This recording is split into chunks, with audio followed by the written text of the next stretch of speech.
Hello students, today we'll study another chapter from your class 12 syllabus. The name of the chapter is The Interview and it is written by Christopher Sylvester. It is from your book Flamingo and it is a little difficult chapter, so I request you to pay attention to whatever I say. Now, in this particular video, I'm going to give you the introduction of the chapter, the detailed explanation of the chapter, and I'm also going to tell you about the important questions and answers of this chapter.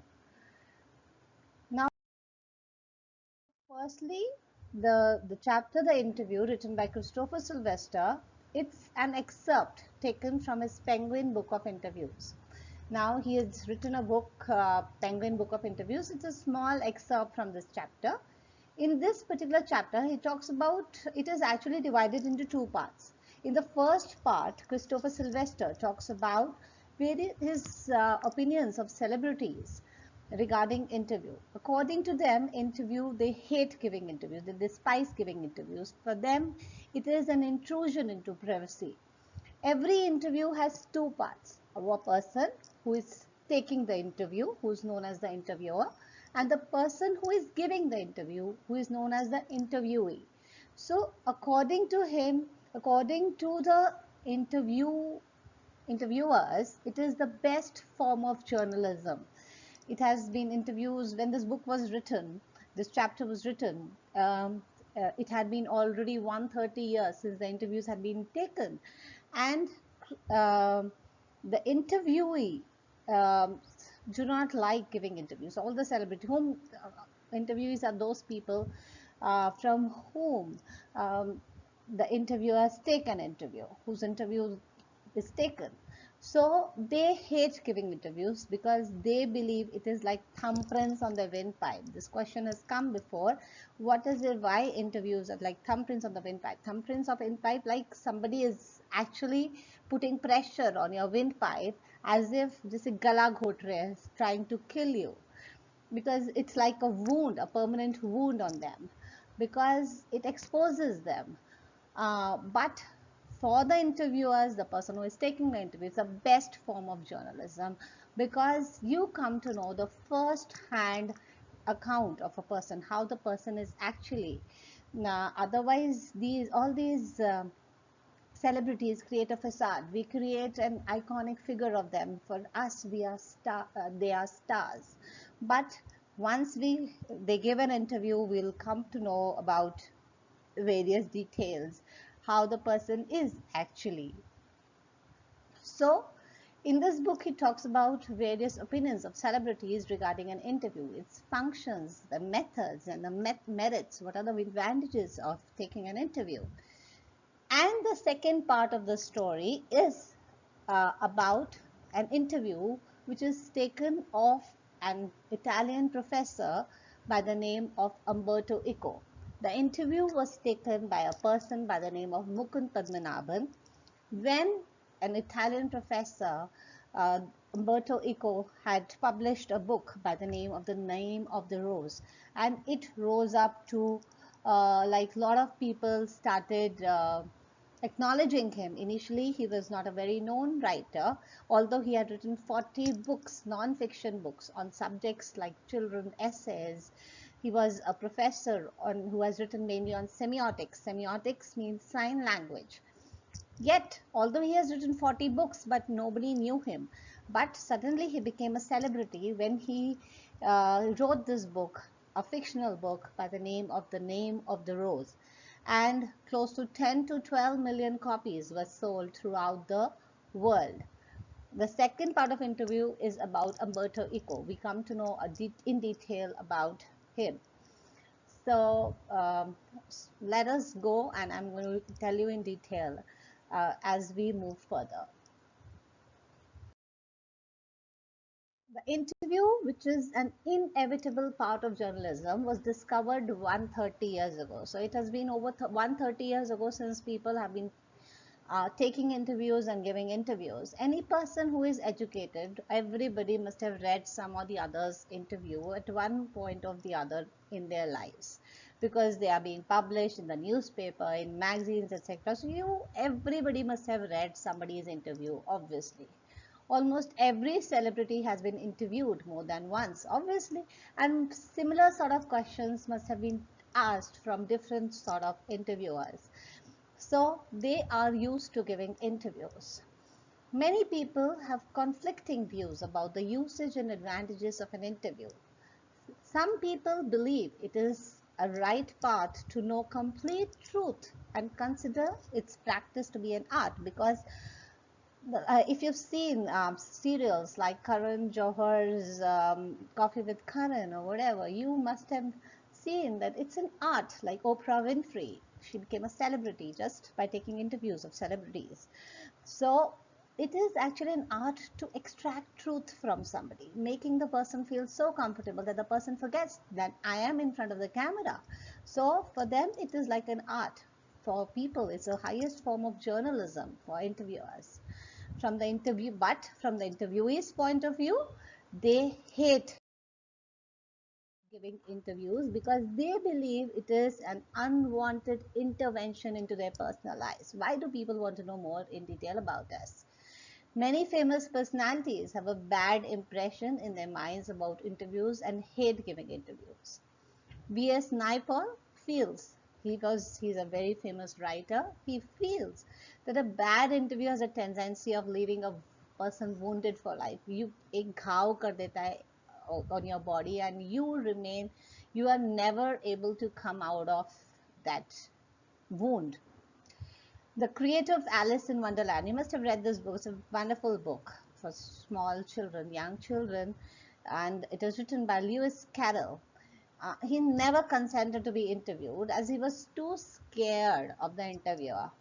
Because he was very shy, he feared that a lot of intention would be drawn towards him and he would be treated like a celebrity after giving interviews. And the people who are close to him, they would not be so close. They'll get jealous of him. Suddenly, that celebrity's tag is attached to you. And a lot of people whom you don't even know, they come and ask you for autographs. So he did not like giving interviews at all. Rudyard Kipling, the author of Jungle Book. Obviously, you must have read Jungle Book, a very famous book. Just Mowgli, Tha, Bagheera, and Baloo. It's a wonderful book, and he is the writer of Jungle Book, Rudyard Kipling. He strongly detests the idea of getting interviewed. His wife recorded one such incident in her diary when the day in Boston was literally ruined by two reporters. Like they had gone out somewhere and they were literally chased by these two reporters. That is why they do not have a personal life left, because of those interviewers. According to her, interviewers are immoral and she calls interviewing a crime altogether. And she believes that it should attract punishment just as any other crime gets. It is an extremely unpleasant experience and no man with self-respect should consent to giving an interview.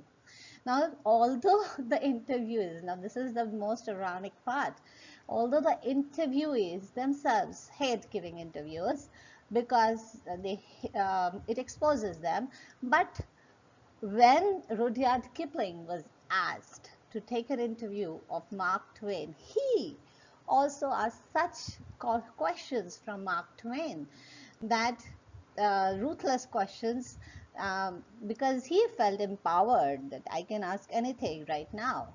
So when you are on the other side of the table, you like to take it, but when you have to give that interview, you hate to do so. So the famous English novelist and journalist H.G. Wells. Now, who is H.G. Wells? H.G. Wells is a famous novelist who had written The Invisible Man. Initially, it was the part of your class 12 syllabus, this novel. And he has written mostly about scientific discoveries.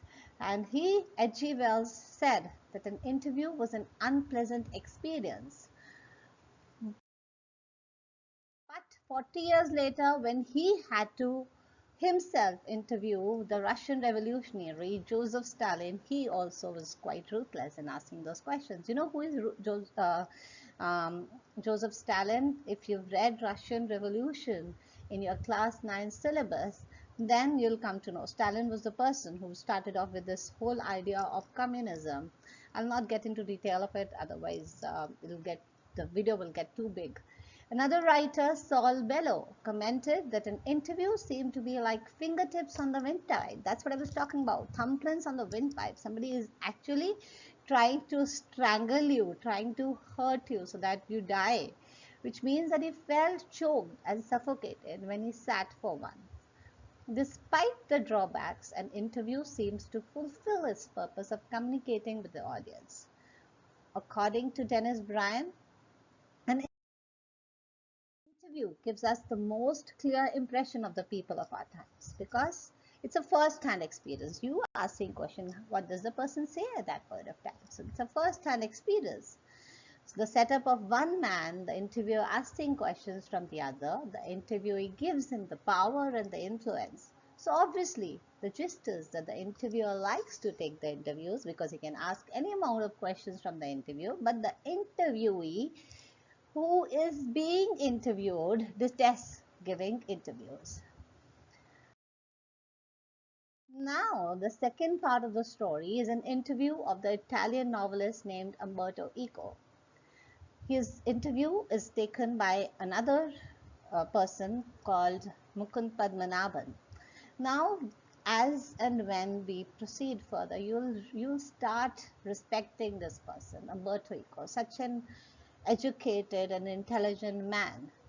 He says that I'm surprised people know me as a novelist because I am a full-time university professor who only writes on Sundays. I don't Monday to Friday I am working because he was teaching. He was a professor in University of Bologna in Italy. Bologna is a place in Italy, and he was teaching there. And he Monday to Friday was busy teaching, but people did not know him as a professor.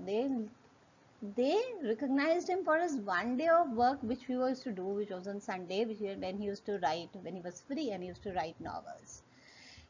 His interview was taken by Mukund Padmanabhan from the Hindu. Hindu is a very famous newspaper, just like Times of India, Indian Express, etc.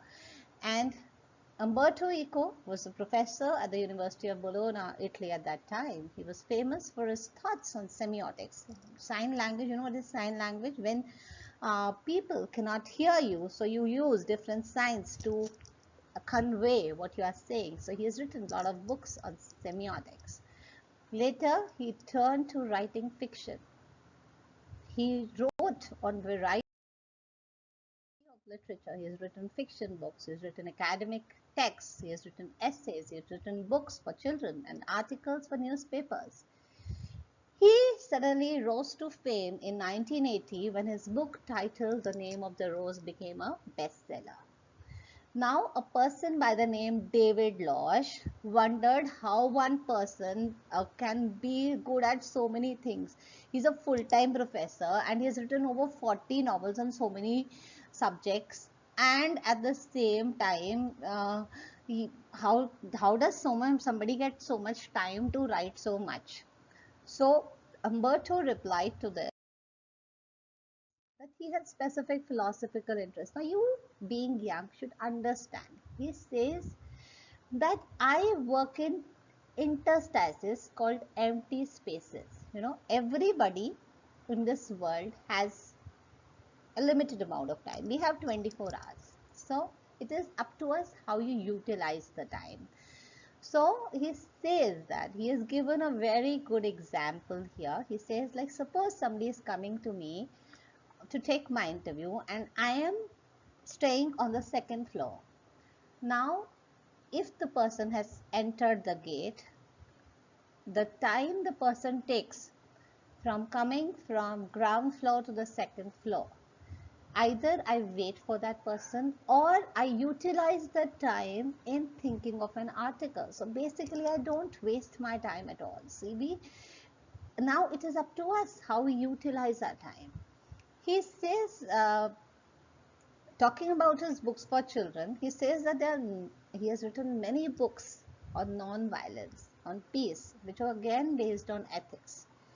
He talked about a secret he worked in empty spaces called interstices. So, my dear children, I request all of you to utilize these interstices. Don't waste your time because this time is precious. You will realize with the passage of time,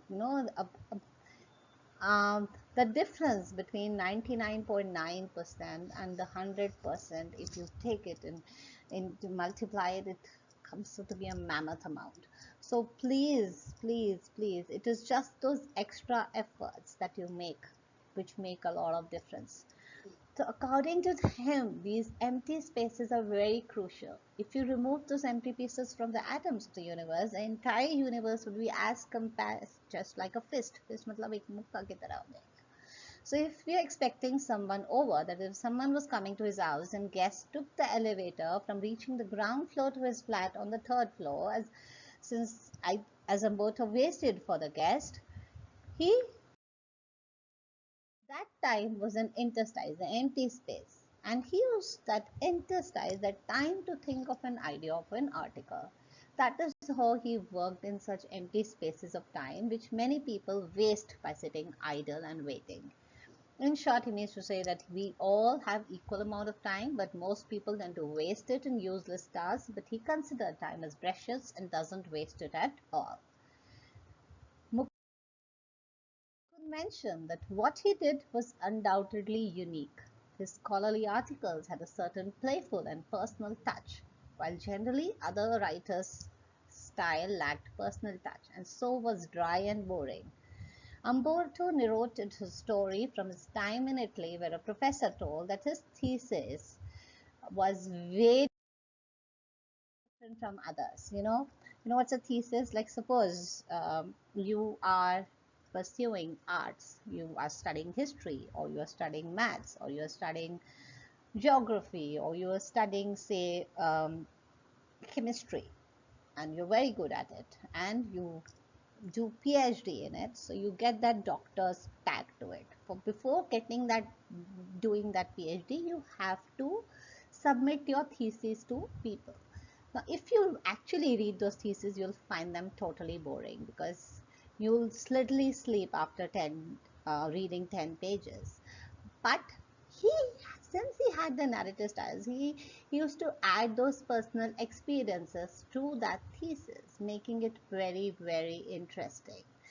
So he says he had told the story along with the trials and errors, what all made him into something that so people can relate to his personal experiences along with that happened during his research.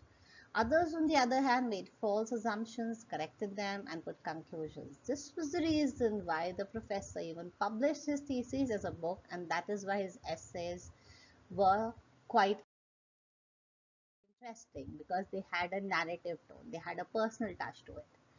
He talked about his friends, Roland Barthes, who wanted to be a novelist along with being an essayist. Unfortunately, he died before he could do.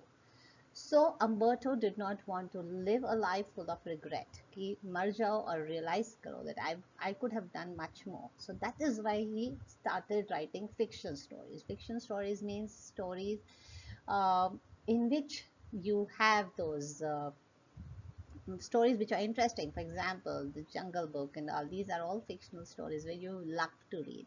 While non-fiction stories are based on topics, for example, color or how to be a good writer. These are all such stories. So that is why, according to him, um, unfortunately, he did not want to live a life full of regrets. Samboto started writing novels at the age of 50 as he did not want to die with regrets. Pointing out his novels, Mukund mentioned that he became astoundingly famous after the publication of The Name of the Rose. He had written many more scholarly works, 20 novels. Um, so Umberto Eco corrected that he had written 40 non-fiction pieces, not just 20. Amazed at hearing about Eco's over 40 scholarly articles, one of which was on the study of science and semiotics, he asked if he was at all bothered when people remembered him as a famous novelist. Umberto Eco replied that he considered himself as a full-time professor. So how come people know him just by his one day's work. Because he wrote novels only on Sundays. He also attended academic conferences as opposed to pen clubs and writers' meetings. You know what are pen clubs? When we were small, we suppose if I want to interact with a person who is sitting in US or somebody who is sitting in UK or Japan, so we used to have those special magazines, Target. There used to be a magazine which used to be published where suppose I was small, we used to write the name and a little bit about myself. If somebody is interested, they can write along with my address, and somebody is interested, you can write back to me. Now with the advent of internet, these pen clubs have gone, because right now with a click of a button, you have Facebook, you have so many social media sites, you can interact with anybody sitting in any part of the world. But for us, we used to have those pen clubs. So he says he was not interested in attending those pen clubs and writer, but he used to attend intelligence stuff, that is academic conferences and writers meetings. So he wants to say that he prefers intellectual meetings over fun stuff. But on the other hand, Eco accepted that he was well aware that by writing novels he was reaching a wider audience, because many people would not obviously be interested in stuff on semiotics. Mukund changed the topic and mentioned that The Name of the Rose was a very serious novel, and it dealt with detective stuff and was also on metaphysics, theology, and medieval history. He asked Umberto if he was at all surprised by his success, because a lot of people are not interested in studying about philosophy, about history, about a very serious sort of a novel. So Umberto replied that he was not at all surprised. The only person who was surprised were the journalists and publishers, who were surprised at how come such a novel became a hit. This because it was commonly believed that people liked easy reading experiences and trash. He also said that his publisher, it was a female, and when she read the novel, she said, "This is a very serious sort of novel. I will not publish more than 3,000 copies, because people will not be interested in reading that. 3,000 copies also, if they are sold, it will be a big thing." But in in America itself, it had sold over 2 million copies, 2 to 3 million copies, and throughout the world, it had sold 10 to 15 million copies. So everybody was surprised. How come such a serious novel? So they thought that people are foolish, they will not read. But there is an intelligent public as well who likes to read such stuff. He also said that he watched shows like Miami Vice or Emergency Room after dinner, but not all day long. So he is not a boring person. He watches TV as well, but he in a limited amount. He told after reading his novel, his American publisher expected not to sell more than 3,000 copies. As she believed, not many people had ever seen a cathedral or studied Latin language, so not many copies of the novel will sell. To their surprise, they ended up selling around 3 million copies in US itself, and over 10 to 15 million copies throughout the world, which Umberto said was not much as compared to the world population. So it's a very humble person. He said, Kali, only 10 to 15 million copies are sold. See, the compared to the world population, it is a very minuscule amount. So he says it's not a big thing that I'm selling 10 to 15 million copies. Umberto considered the success of his book a mystery. Had it been written 10 years earlier or later, the situation would have been totally different. So the timing of the book was just right.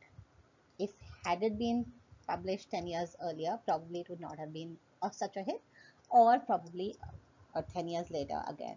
So the timing of the book was right. So basically, we see that instead of giving him the credit for an entire work, he gives the credit to the timing, and he was surprised. He doesn't take pride or is becoming vain of the fact that I am a big celebrity in itself. I have my novel is being sold. It's among so many people, so many copies have been sold. But he's very humble. He says that no, only it is a very small amount as compared to the world population. So many people have not read it also. Now that is the end of the chapter. Now what are the main question that you need to learn basically? What is distinctive about Eco's academic writing style, about the character sketch of Umberto Eco? That is very important. Umberto Eco was once interviewed by Mukund Padmanabhan from the Hindu, and it was during the interview that one got to know about the author in detail. Umberto Eco was a professor at Bologna University who wrote a lot on semiotics, that is the study of science, and also on literary interpretations and medieval aesthetics. After becoming a writer of repute in academics, he turned to writing fiction. According to him, he is a writer who writes on Sundays. His writing style was narrative in nature and used empty spaces for writing. Eco had philosophical interests which he pursued through his academic works and novels. Even the books he wrote for children were about non-violence and peace. And here again his philosophical and ethical interests surfaced. His fictional writing style was a deviation from his regular academic style, which was depersonalized and often dry and boring. He believed that scholarly books should always be written by telling the story of the research, which is why essays always had a narrative style, and it is in this style that made him world famous when he published his book, The Name of the Rose. Thus, Eco was a writer who was creative and who was loved by all. The two answers that you also should know is what is the secret of Umberto Eco's working styles? He is a creative writer who utilizes empty spaces present in the universe, and this is the secret of his working style. According to him, interstices, if the question comes, what are interstices? Our intervals are empty spaces, are the spaces that are available between two events, and that is what he utilizes. An example of empty spaces is when a man comes up by an elevator from the first floor to the third floor to meet him. He is waiting for him to arrive, and this time is the empty space, and this is the time he uses to think of it or thought to write an article. He utilizes these intervals for his creative work. Next, what is the reason for the huge success of the novel? What is The Name of the Rose? The novel The Name of the Rose success is a mystery, as the novel was very serious theme. It is a detective story at one level, and on the other hand, it delves into theology, metaphysics, and medieval history. Publishers feel that people like trash, but the fact is that people like serious matter, and also Eco's skill at narrating stories like the Chinese added a success to the novel. Eco also feels that the time of the publication was just right, and had the novel been published 10 years earlier or later, it might not have been enjoyed the same amount of success. Now that's the end of the video. If you like this, do like, share, subscribe, or comment. Thank you. Happy learning.